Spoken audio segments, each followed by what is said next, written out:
புகழும் புண்ணிய கதை ராமனின் கதையே உங்கள் செவி குளிர பாடிடுவோம் கேளுங்கள் இதையே ஜெகம் புகழும் புண்ணிய கதை ராமனின் கதையே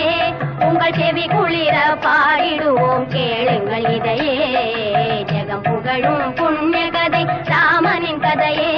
இக பர சுகமெல்லாம் அடைந்திடலாம்